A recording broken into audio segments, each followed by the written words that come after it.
Então, eu queria primeiro começar perguntando sobre a sua experiência como jovem, quando você se apaixonou por política, se você fez parte de alguma grande mobilização, se você já sentiu esse sentimento de catarse política em alguma hora da sua vida. Certamente o momento mais importante assim, da minha iniciação política assim, começou com a campanha das diretas. O Eugênio Butti era presidente do Centro Acadêmico 11 de Agosto, eu era diretor da gráfica do Centro Acadêmico, né? E foi em 1984, em plena campanha das diretas, né? E depois eu me elegi presidente do Centro Acadêmico 11 de Agosto com o apoio do Eugênio. A gente tinha uma organização curiosa chamada Deprávida. Era o D do The New York Times e o Právida, né? Juntamos, deu Deprávida. E aquilo era um movimento político super bem-humorado, bastante leve, assim, do ponto de vista da forma e das perspectivas libertárias, mas muito engajado. E as diretas foi assim, eu diria que foi o momento que eu fui para a rua. Não que eu não me interessasse por política antes, mas o momento que eu fui para a rua foi na campanha das diretas. E você já era ligado ao Partido dos Trabalhadores, de alguma forma? Não, você já estava se aproximando? eu me filiei nos anos 80, não estou certo do ano, mas acho que foi em 85 que eu me filiei, mas estava próximo, já em 84 estava próximo. Meu primeiro voto não foi no PT, meu primeiro voto foi no Roger Ferreira. Candidato a governador em 82. Eu não votei no Lula em 82. Que partido que o Roger Ferreira era? Acho que era PDT. PDT. É. Tinha uma coisa com educação, sempre tive. Certo. Eu sempre tive um vínculo muito grande com a educação. E você já imaginava ser político quando se filiou? Você já tinha vontade de entrar para a política institucional? Não, gostava de política, gostava de estar no entorno da política, né? Mas política eleitoral propriamente dita, não. Tanto é que, depois da minha experiência no 11 de agosto, eu fui fazer carreira acadêmica, né? Meu pai a família sempre teve pequenas empresas, no ramo têxtil, no ramo da construção civil, muito pequenas empresas, eu me dedicava a elas e, paralelamente, eu fazia a minha carreira acadêmica, sempre voltada para a questão da política, né? Eu fiz o mestrado em economia pensando em política, fiz o doutorado em filosofia pensando em política. A minha produção acadêmica é sempre muito voltada para a questão do Estado. Olha, eu fui me deparar com 68 mais maduro, né? Porque eu nasci em 63, então, obviamente, eu não tinha vivência nenhuma. Eu fui me deparar com 68 quando eu comecei a desenvolver uma teoria de classes. No meu doutorado, eu comecei a trabalhar com uma nova teoria de classes sociais. E essa teoria de classe, ela rompe com o padrão binário do marxismo tradicional, proletários e burgueses, né? Burguesia e proletariado. E eu digo o seguinte, os não proprietários hoje estão muito mais fragmentados.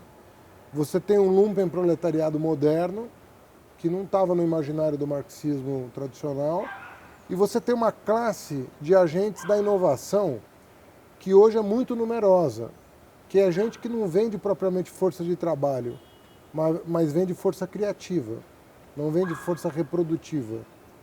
E essa nova classe da inovação, ela é numerosa e ela ganhou um papel muito mais proeminente do que se imagina no campo do imaginário social. E, na minha opinião, a tarefa dos progressistas é tentar fazer com que essas três classes não proprietárias, lumpen, proletariado tradicional e agentes da inovação, se articulem em torno de um projeto social mais ambicioso. E, na minha opinião, 68 marca uma ruptura dessa perspectiva histórica. De luta de classes muito binária. Marca uma ruptura com essa visão binária de luta de classes e marca uma segunda ruptura, porque os agentes da inovação capitaneados pelo movimento estudantil da época não entram em acordo com o movimento operário. O movimento operário sai com um bom acordo do trabalhismo, trabalhista e rompe com essa perspectiva mais emancipatória. Existencial, quase. Mais existencial. Então, eu me deparo com 68 quando eu vou pensar essa coreografia das classes sociais na modernidade. E percebo ali um cenário muito elucidativo dessa nova coreografia.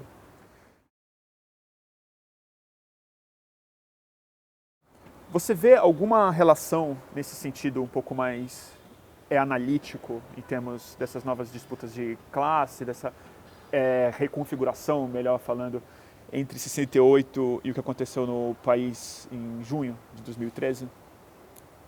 Como é que você interpreta? Eu não vejo, quer dizer, não sei pelo movimento de rua, né?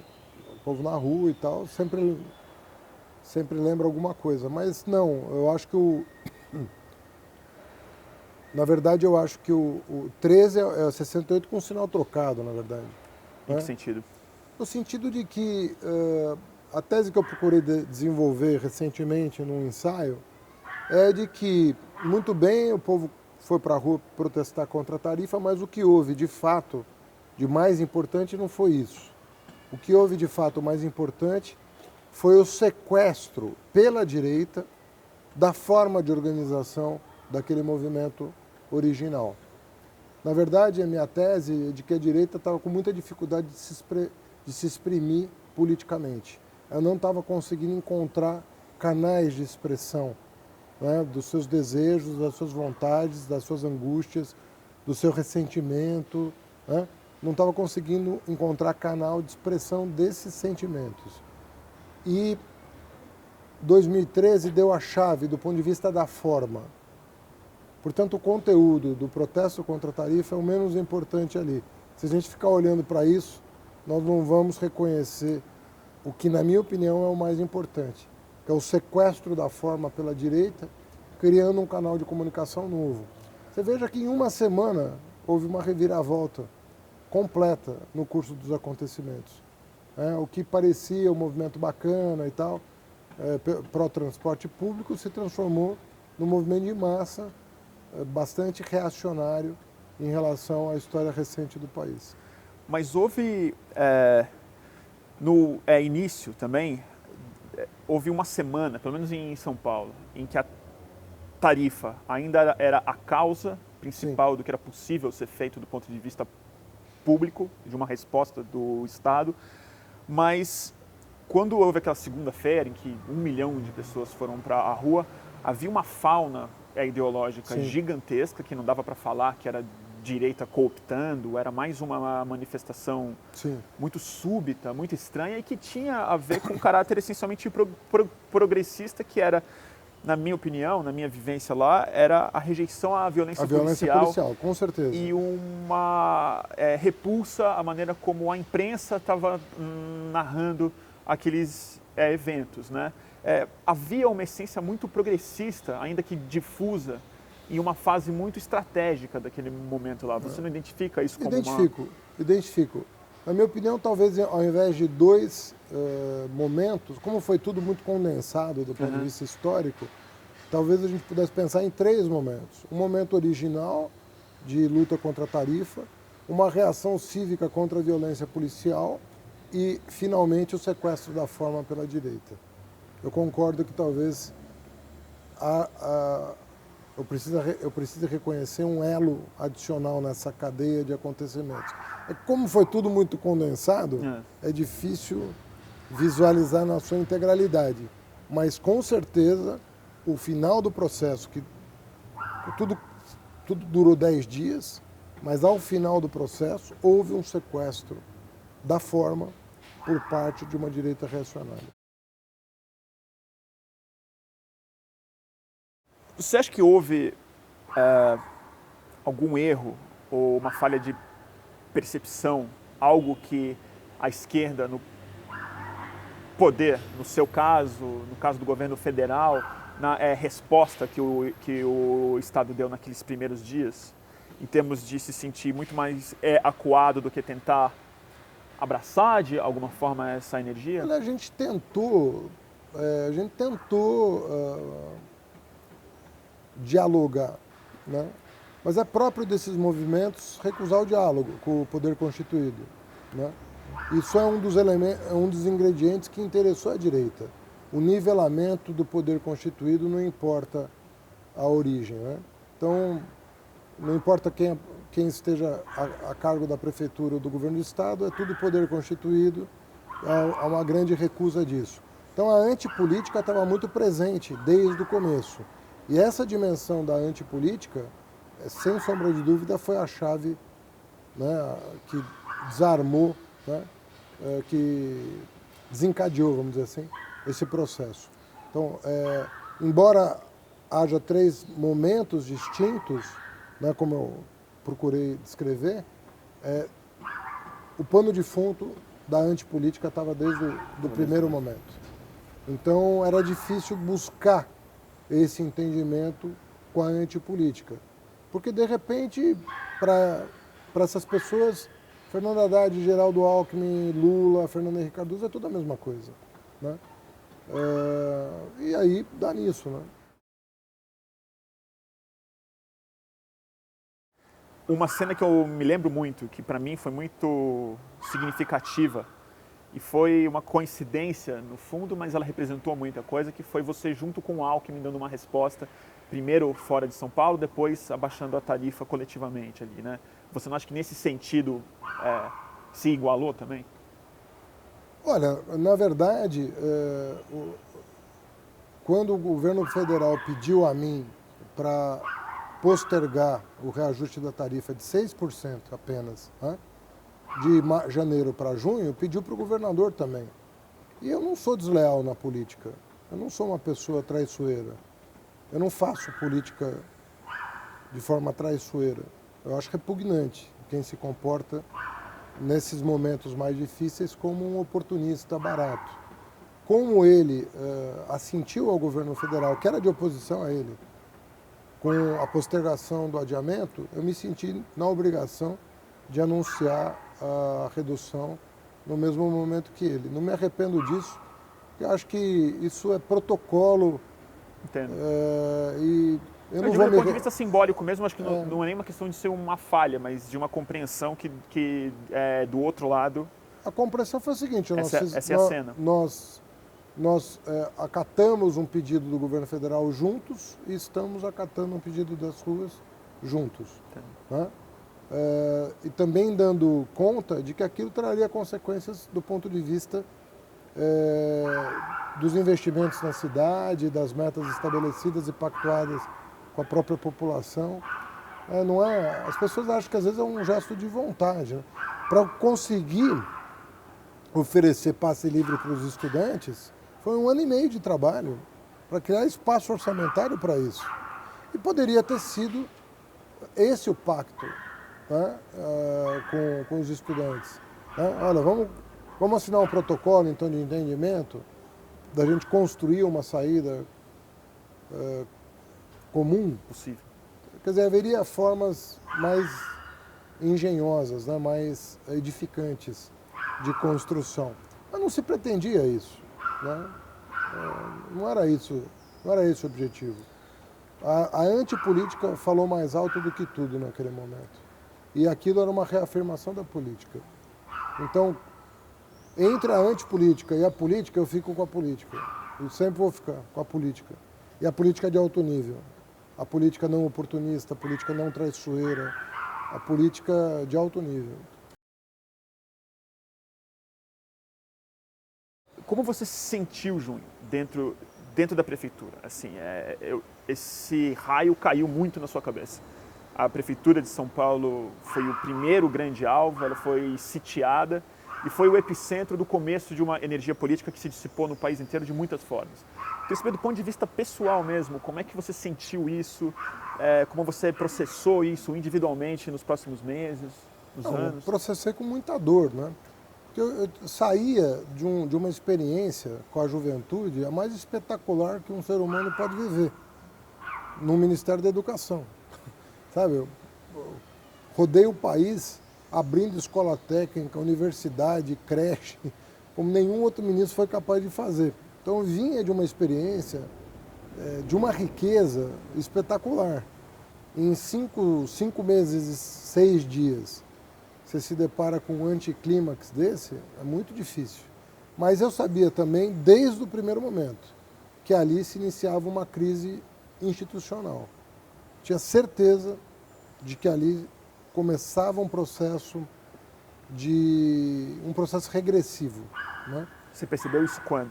No primeiro momento, não sei se no primeiro dia, provavelmente não, mas... Aquela segunda-feira, quando foi muita gente para a rua, né? Foi na violência policial? Na verdade, eu acho que quando eu chego de viagem numa quinta, eu passo 2 dias no exterior, né, a trabalho. Em Paris, né? Defendendo no Bureau Internacional de Exposições a candidatura de São Paulo para a Expo 2020. Então passamos 2 dias lá, eu e o governador Alckmin, voltamos numa quinta-feira e na véspera da nossa chegada tinha acontecido um incidente com um policial militar que estava ensanguentado ali na capa de todos os jornais. Sim. E nossa preocupação ao chegar... Você chegou naquela quinta-feira? Eu cheguei naquela quinta pela manhã. E a nossa preocupação ao chegar, a minha pelo menos, foi ligar no horário do almoço daquela quinta-feira para o secretário de Segurança Pública, me certificando de que a polícia estava orientada a não reagir àquelas fotos do dia, né, que na verdade retratavam o que tinha acontecido na véspera. E aconteceu exatamente o oposto do que se desejava, né? A violência policial naquela quinta-feira correu solta e aí mudou a natureza de tudo, né? Foi ali que você percebeu que havia uma... A partir dali eu falei, nós estamos diante do início de uma crise institucional grave. E isso não vai terminar com redução de tarifa, nós estamos falando de uma outra coisa completamente diferente. Na minha cabeça, eu falei para vários colaboradores, tenho várias testemunhas do que eu falei, inclusive o governador, falei isso inclusive para ele. Falei, nós temos que cuidar, porque isso aqui vai terminar numa crise institucional. A antipolítica está muito forte e isso não vai terminar bem. Muita gente coloca junho e o que aconteceu depois de junho, né? Teve muitos outros momentos de grande presença massiva na rua, crises de outras ordens aconteceram também, né? Mas muita gente está entendendo o tamanho do colapso político que a gente parece viver hoje como o fim da nova república, como o fim do pacto de 88, como um ciclo que se fecha no impeachment. Ele se abre de alguma forma em junho, se agrava muito ao longo do processo e culmina no impeachment, numa crise que está escancarada e ninguém sabe muito bem como ela vai se resolver. Você concorda com essa análise? E que ciclo, na sua opinião, pode estar começando na história política do país? Bem, eu concordo com o diagnóstico de 2013 e 2016, é um período de transição que marca o possível fim da nova república, né? Então é um período de transição que começa em junho, depois desse sequestro pela direita da forma e do canal de expressão que foi criado ali, com esse viés de antipolítica, antirrepresentação, antipartido, etc., etc., culmina com o impeachment, né? O que vai acontecer? Acho que vai depender muito do ano que vem. O desejo dos golpistas é que a direita dispute com a extrema-direita um segundo turno, um eventual segundo turno. Porque aí é a forma de legitimar pela urna, para evitar a extrema-direita, o projeto neoliberal que recuperaria fôlego no Brasil depois da derrota de 2002. Essa é uma possibilidade. Eu penso que tem muita gente jogando água nesse moinho, tá? Um desejo muito forte de um segundo turno com essas características. O que vai definir o jogo é se o campo progressista vai ter tempo suficiente e cabeça suficiente para organizar para se reorganizar e apresentar uma alternativa a essa perspectiva, que exigiria a formulação de um plano de governo pós-crise e uma retomada do desenvolvimento econômico com equidade, com distribuição de renda, que era o que estava em vigor, pelo menos até 2013. Né? Você vê esse projeto sendo feito a tempo? Porque parece que a gente ainda está vivendo, parece não, a gente vive certamente dentro do campo progressista uma força gravitacional da candidatura do Sim. Lula que parece impedir qualquer outra construção sólida de um projeto isso é uma possibilidade. diferente. Isso é uma possibilidade. O desejo que eu considero legítimo da parte do PT é lançar o presidente Lula. Né? E se isso não acontecer por esse conjunto de casuísmos que nós estamos vivendo, eu não saberia te dizer com honestidade se vai haver tempo de formular. Agora, por outro lado, a ausência do Lula na disputa pode fragmentar muito o quadro. E essa fragmentação pode, é uma possibilidade, criar um cenário parecido com 1989. Não exatamente. Entendo. Não exatamente Mas o campo 89, mais aberto. Entendo. porque eu penso que entre Temer e Sarney tem uma diferença muito grande, que precisa ser avaliada. O Sarney já não tinha mais um projeto econômico, eu já não representava mais um projeto econômico. Né? Eu estava vivendo um momento de desintegração do seu governo ao final. O Temer representa um pensamento econômico que não é dele, mas que foi o preço que ele pagou pelo golpe, pelos votos no Congresso para ser o presidente da República. Isso precisa ser sopesado, porque não é pouca coisa. Mas há uma sensação também em quem se comunica, em quem vive a política na outra dimensão, na dimensão do cidadão mesmo, de que há quase uma crise psíquica, há uma tensionamento, uma agressividade na conversa política, também de alguma forma fruto dessa intensificação que começou nesse ciclo de junho para cá. Queria saber se você identifica isso, de onde você acha que essa agressividade nasce, muitas vezes até dentro da própria esquerda, na forma como o diálogo está se dando. Se você identifica isso, se você vê uma fonte para essas coisas? Olha, por alguma razão que eu até desconheço, né, assim, na sua inteireza, eu raramente sou alvo de um tensionamento desse tipo. E eu frequento lugares públicos o tempo todo. Eu nunca deixei de ter uma vida comum, de ir ao restaurante, de ir ao cinema, de ir ao teatro, de andar de bicicleta, de passear com meu cachorro. Eu faço rigorosamente tudo o que eu fazia antes de ser prefeito, antes de ser ministro.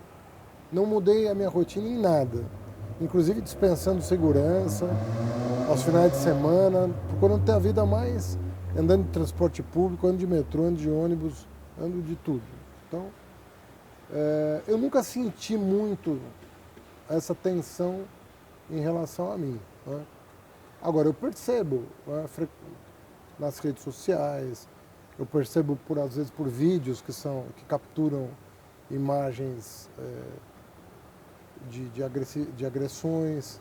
Eu, às vezes, vejo manifestações públicas, né, de gente que está alimentando esse processo que não vai nos levar a nada. Né? Mas eu vejo muita gente disposta a alimentar, e com o público, né? Um público predisposto a ouvir. Né? Então é uma situação delicada, não tinha vivido isso no Brasil até hoje, mas o Brasil sempre foi muito violento. Né? O Brasil é um país violentíssimo. E talvez essa violência tenha encontrado uma expressão política muito sólida agora. Né? Quem imaginaria 10 anos atrás um Dória e um Bolsonaro na vida pública da maneira como eles se expressam? Com a força, né? Que se expressa. Não sei se força, não sei ainda julgar. Né? o quanto disso é para valer, né? Mas Os números de pesquisa com demonstram alguma força, né? uma demografia bem consolidada nesse sentido. Né? Então, eu jamais imaginaria personagens como esses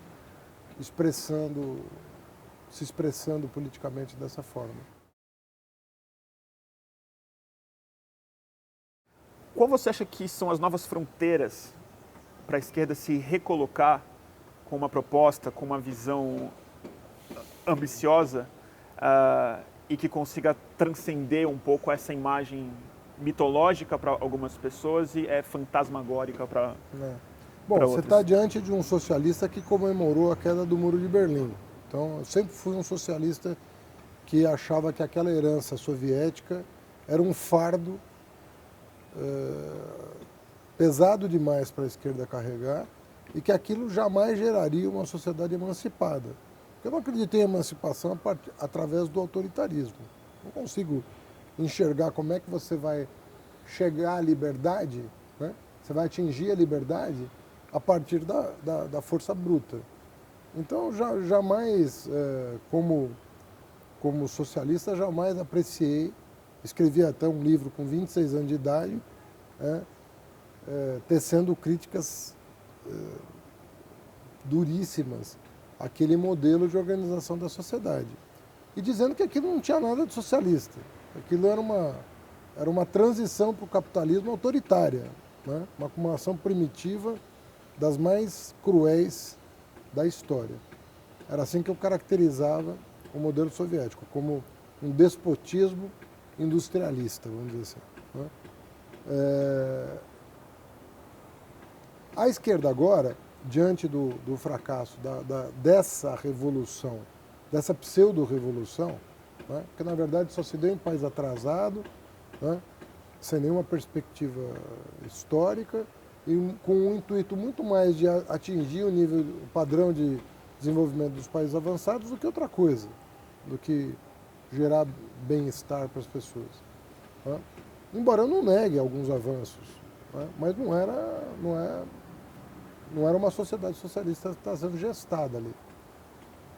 Bom, diante disso, o reformismo tomou conta da esquerda. E é natural que seja assim. Quando você não sabe como fazer a transformação social radical, e a esquerda demonstrou que não sabia, o reformismo se tornou o padrão. Sobretudo diante da avalanche neoliberal. Porque aí era questão de segurar direitos conquistados durante o período da Guerra Fria e até por conta da Guerra Fria, em que se pretendia oferecer melhores condições de vida para a classe trabalhadora, sem que ela sentisse o apetite por qualquer aventura política mais radical. Revolucionária. Claro. Pois é. Então, com o fim do sistema soviético, a esquerda passou a ter uma postura defensiva até, de defender aquilo que tinha sido conquista da classe operária ocidental, não revolucionária, né? Em torno dos partidos social-democratas, né? O trabalhismo, a social-democracia e assim por diante. No caso da América Latina, em função da globalização, nós pegamos carona no desenvolvimento chinês. E foi possível, durante 10 anos, distribuir melhor a riqueza, sobretudo para os muito pobres, ascenderem, né? Fazendo-os até chegar à universidade em alguns casos. Então, uma coisa também importante. Mas o desafio que está colocado é esse, né? Quer dizer, como retomar um projeto de esquerda à luz da debacle soviética, né? E da debacle do reformismo até. E se o reformismo está acabando, é isso que eu quero dizer. Se Bom, o próprio reformismo está colapsando no país, a gente diante tá vendo disso, isso? a minha receita é que a esquerda volte a fazer reflexão sobre a organização da produção. Porque a esquerda, por muito tempo, se fixou no Estado. O Estado ia resolver os problemas da classe trabalhadora, né? E deixou de lado, estou falando da esquerda ocidental, deixou de lado reflexões sobre como organizar a produção. Então, qual é o papel da propriedade cooperativa no capitalismo contemporâneo? Qual é o papel do crédito? Qual é o papel da propriedade compartilhada? Existe uma economia do compartilhamento, por exemplo, que está na ordem do dia. Qual é o papel disso para reorganizar, né, as forças produtivas? Qual é o papel do pacifismo na forma de canalizar recursos ao invés de produção da morte, produção da vida? Qual é o papel do ambientalismo?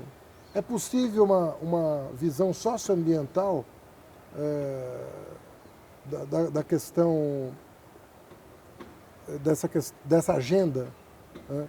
Ou nós vamos continuar falando de ambientalismo como se não fosse o capitalismo que estivesse produzindo os danos à natureza?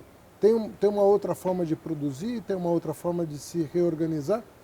Eu entendo que a esquerda tem que voltar a discutir produção material, e não só a relação do cidadão com o Estado, mas a relação do trabalhador com a produção.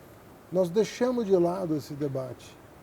Como o trabalhador pode reorganizar a produção para enfrentar os problemas que estão reaparecendo?